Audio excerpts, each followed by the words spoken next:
Somewhere between the rain and the grey, Britain hides a secret. It does Italy remarkably well.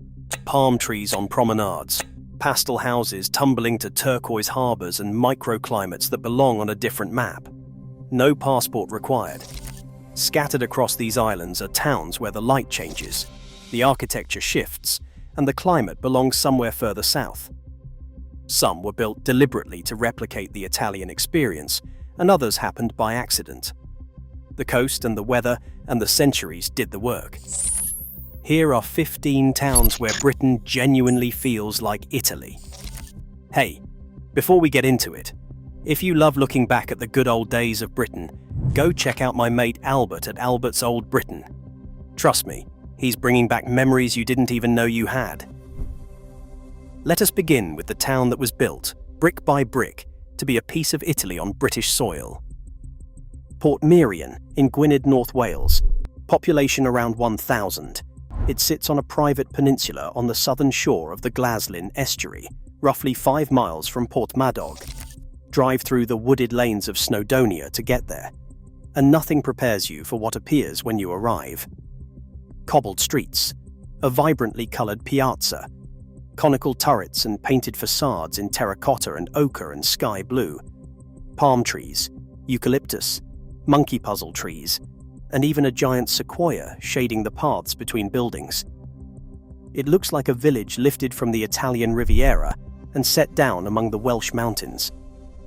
The man responsible was Sir Clough Williams Ellis, an architect who spent 50 years constructing this place between 1925 and 1975. He wanted to pay tribute to the atmosphere of the Mediterranean. He wanted to prove that a naturally beautiful site could be developed without spoiling it. He incorporated fragments of demolished buildings from across Britain, rescuing architectural details that would otherwise have been lost. Every archway and colonnade and bell tower was placed with deliberate care. Portmeirion became famous as the filming location for the 1960s television series The Prisoner. Noel Coward wrote Blithe Spirit while staying there. George Harrison of the Beatles celebrated his 50th birthday on the peninsula in 1993. 2026 marks the village's 100th anniversary. The nearest train station is Minford, and an admission fee applies. But walk through that entrance arch and down the sloping path toward the piazza with the estuary glittering beyond and the mountains behind you, and you will understand why Williams Ellis spent half a century on this single act of creation. He was proving a point. The point still stands. Staying with places deliberately designed to evoke Italy, we travel south to the Isle of Wight. Osborne House near East Cowes was not built for a visionary architect. It was built for a queen. In 1845, Prince Albert stood on the grounds of what was then a modest Georgian house and looked out across the Solent. The view reminded him of the Bay of Naples. That single observation changed everything. Albert designed a replacement house in the style of an Italian Renaissance palazzo. It had 2 belvedere towers rising above symmetrical wings, colonnades and terraces, and Italianate gardens descending toward the water. The builder was Thomas Cubitt, the same man responsible for the main facade of Buckingham Palace. The large fresco on the main staircase was painted by William Dyce, who travelled to Italy specifically to study the technique. Construction finished in 1851. The house is Grade 1 listed and managed by English Heritage. Victoria loved Osborne with an intensity she rarely showed for any other residents. She wrote from Windsor that she longed for their cheerful rooms on the coast. The most powerful woman in the world wanted to be in her Italian house on the English shore. You can visit by ferry from Portsmouth or Southampton. Walk the Italianate terraces. Look out across the Solent. You will see what Albert saw. Now, before either Portmeirion or Osborne existed, there was Cronkhill. This is the origin story. Tucked into the landscape of Attingham Park in Shropshire, Cronkhill is generally accepted to be the first Italianate villa in England. It was designed by John Nash in around 1802, not the grand, symmetrical Nash of Regent Street. This was Nash in a different mood entirely. He modelled Cronkhill on the informal, rambling farmhouses of northern Italy. Asymmetrical layout, a round tower, a loggia, a low-pitched roof. It looks like a small Tuscan farmhouse that wandered into the Shropshire Hills and decided to stay. Most visitors to the National Trust estate at Attingham never realise Cronkhill is there. It sits quietly in the landscape, unsignposted and easy to miss. But every Italianate villa, every palazzo terrace, every Belvedere tower built in Britain over the following 2 centuries traces its ancestry back to this quiet house. John Nash planted a seed in 1802. It grew into an entire architectural tradition. Cronkhill is where it all started. Those 3 places were built to evoke Italy, designed, commissioned, constructed with Italian blueprints and Italian ambitions. But there are towns in Britain that did not need an architect. The coast and the climate did the work. Torquay in Devon, population around 65,000. It sits on the sheltered western shore of Torbay, protected from prevailing winds by the surrounding hills. Drive along the seafront on a July evening, and what you see is palm trees lining the promenade, white Italianate villas set high on the hillsides, yachts moored in the marina, the water catching the last of the light. The town earned its title as the English Riviera in Victorian times, when visitors compared it favourably to the French and Italian coasts. They were not being fanciful. Torquay is protected from nearly every direction except the east, creating one of the best microclimates in the United Kingdom. Wealthy Victorians who had toured the Mediterranean came back and built their retirement villas on these slopes, with towers and loggias and gardens planted with bay and palm. Abbey Park houses, formal Italian gardens, with an ornamental pond and fountain. Torbay holds the distinction of being the only urban UNESCO Global Geopark, awarded in 2008. Agatha Christie was born here. Direct trains run from London Paddington in about 3 hours. The promenade is flat and easy to walk. On a warm evening, with the harbour lights reflecting on still water and the air soft against your skin, Torquay earns its name. The Victorians who gave it that title were not wrong. Continuing along the coast into Cornwall, we reach St Ives. This is a town where the connection to Italy is written not in architecture, but in light. Artists have been drawn to St Ives for over a century because the quality of light here is extraordinary. Barbara Hepworth and Ben Nicholson moved here in the 1940s, drawn by the same luminosity that pulls painters to the villages of Liguria. The beaches are white sand. The water is turquoise. On a summer's day, the colour of the sea could be mistaken for the Caribbean. Cobblestone streets wind between old fishermen's cottages, down to a harbour so photogenic it has appeared on every list of Britain's best seaside towns. The Guardian named it the best in the country in 2007. Here is a detail that delights. Historically, the bulk of the St Ives pilchard catch was exported directly to Italy. In 1830 alone, 6,400 hogsheads of pilchards were shipped to Mediterranean ports. St Ives sent its fish to Italy for centuries. Perhaps something came back with the boats. The light here is Italian. The colour of the water is Italian.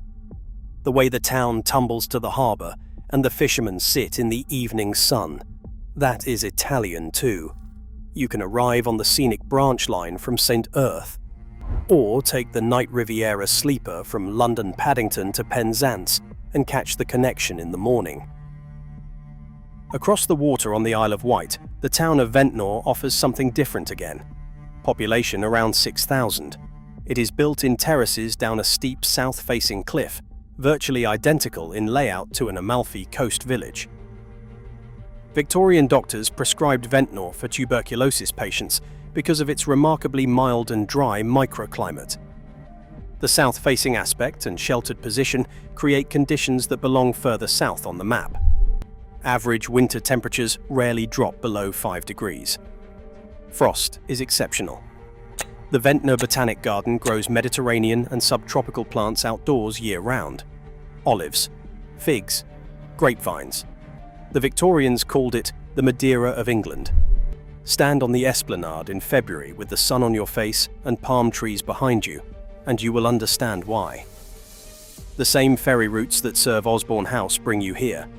Combine the two visits, and you have a full day of Italy without leaving the English coast.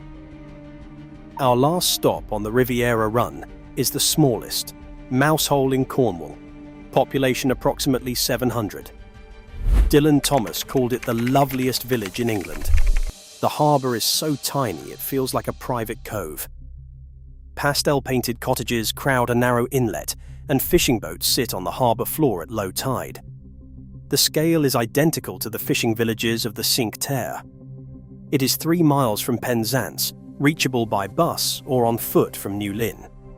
In the evening, when the boats are in, and the lights come on in the pub windows, and the harbour water is completely still, you are in Rio Maggiore.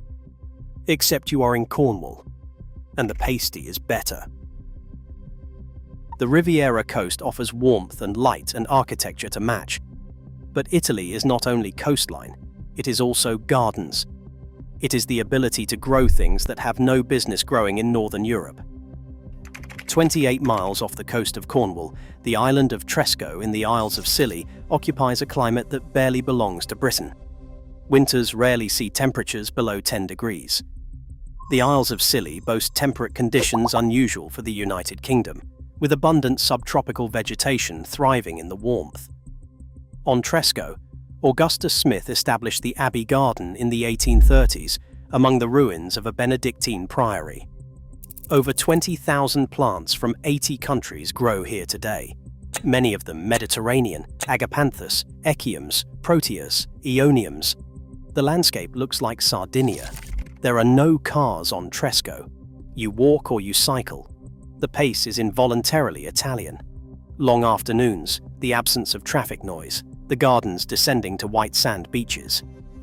You can fly from Exeter, Newquay, or Land's End. The Selonian ferry sails from Penzance between March and November.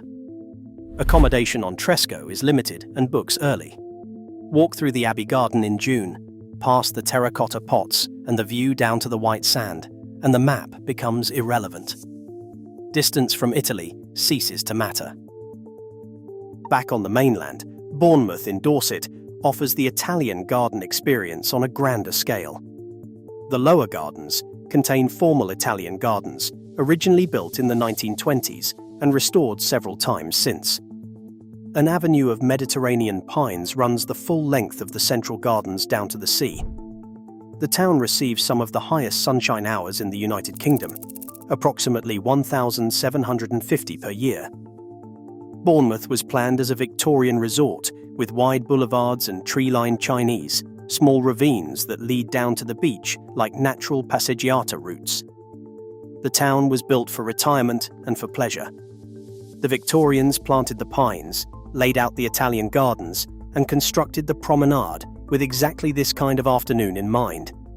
Direct trains from London Waterloo take under 2 hours. The promenade is flat and accessible. Bournemouth has been delivering on its promise for 150 years. Further east along the Hampshire coast, the Georgian market town of Lymington sits at the edge of the New Forest. It benefits from a microclimate created by the topography. The Isle of Wight takes the brunt of the prevailing southwesterly weather, giving the New Forest a somewhat protected climate. Locals describe summer days that are akin to a Mediterranean climate. When it is hot, it is genuinely hot. A cobbled high street runs down to a yacht-filled quay. Saturday market stalls line the street. Independent shops occupy Georgian and Regency buildings. The growing season extends to late December. Daffodils bloom weeks before they appear inland. Lymington does not look like Italy. It looks like the best version of Georgian England. But the air is different here. The warmth holds longer. The evening light lingers. Direct trains from London Waterloo take about 1 hour and 40 minutes. The Whitelink ferry to Yarmouth on the Isle of Wight departs from Lymington Pier. Something about the sheltered position and the water and the island acting as a shield creates conditions that genuinely belong further south. Climate and gardens are one kind of Italian feeling, but there is another, perhaps more immediately recognizable. Colour. The painted houses, the harbour walls, the pastel facades stacked up a hillside. Britain has those too. Tobermory on the Isle of Mull in Scotland, population around 1,000. The famous painted waterfront is a row of buildings in bright primary and pastel colours facing directly onto the harbour. Fishing boats moored against the coloured facades, forested hills rising behind. At first glance, the harbour could be Portofino.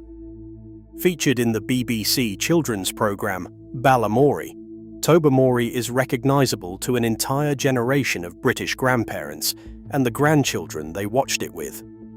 The Tobermory single malt whisky distillery sits on the waterfront, one of Scotland's oldest. Calmac ferries cross from Oban in about 45 minutes, on a still summer evening with the coloured buildings reflected perfectly in the harbour water. You understand why people who have visited both Tobermory and the Italian Riviera say the resemblance is uncanny. The palate is Italian. The whisky is Scottish. The rain, when it comes, is emphatically Scottish. But the evenings make up for everything. In Pembrokeshire, Tenby presents another wall of colour. Pastel Georgian houses are stacked along the harbour wall in pinks, blues and yellows. Medieval town walls remain intact and are among the best preserved in Wales. 3 beaches sit within walking distance of the town centre. On the right day, the water photographs just like Sardinia. The population is around 4,700.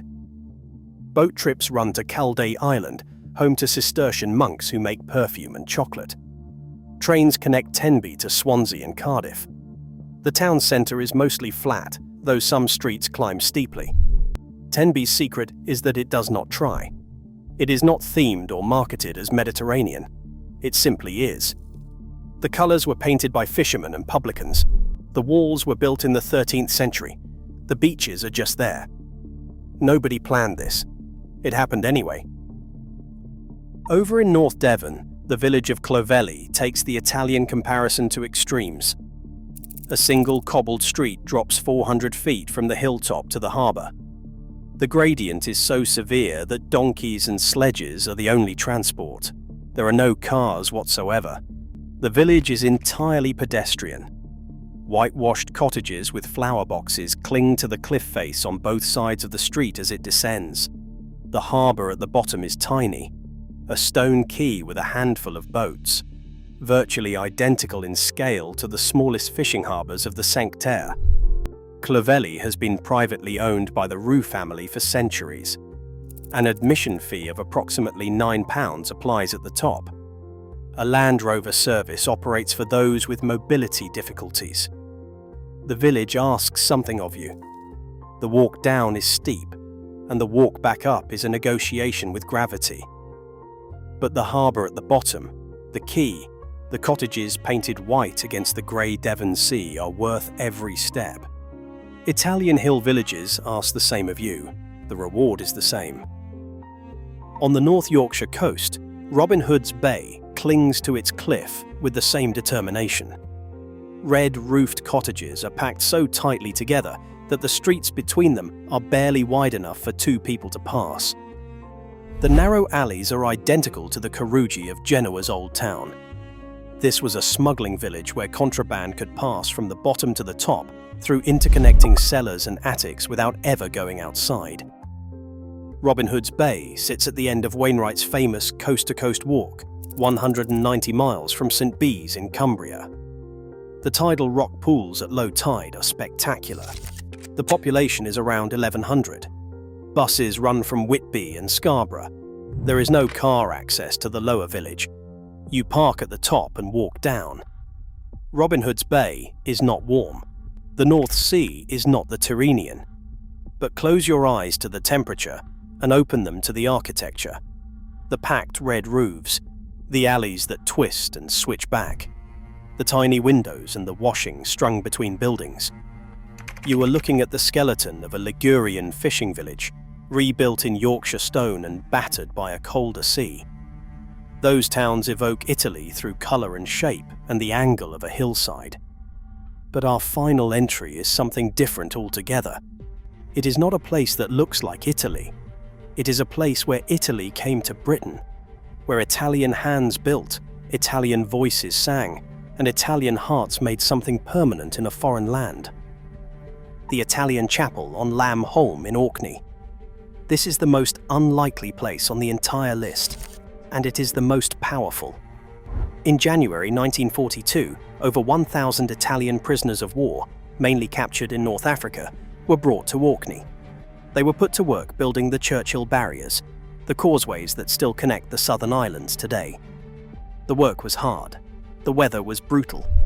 Orkney in winter is a place of horizontal rain and winds that come straight off the North Atlantic. The prisoners were thousands of miles from home. Among them was Domenico Chiocchetti, born in Moena in the Dolomites. He had dreamed of becoming an artist, but poverty and the war had taken that from him. Together with the camp priest Father Jacobazzi, Chiocchetti persuaded the camp commandant to allow them to build a chapel. They were given 2 Nissen huts joined end to end. All work had to be carried out outside working hours. What they created from those corrugated iron huts defies belief. Chiocchetti painted a Madonna and Child behind the altar, modelled on a small prayer card his mother had given him. The prisoners fashioned a wrought iron rood screen from scrap metal.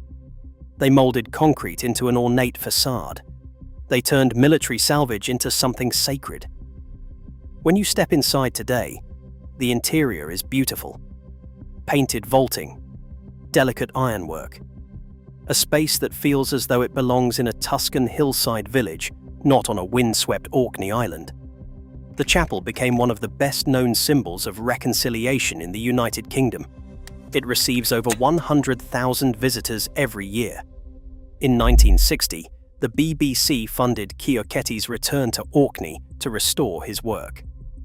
The service of rededication was attended by 200 Orcadians.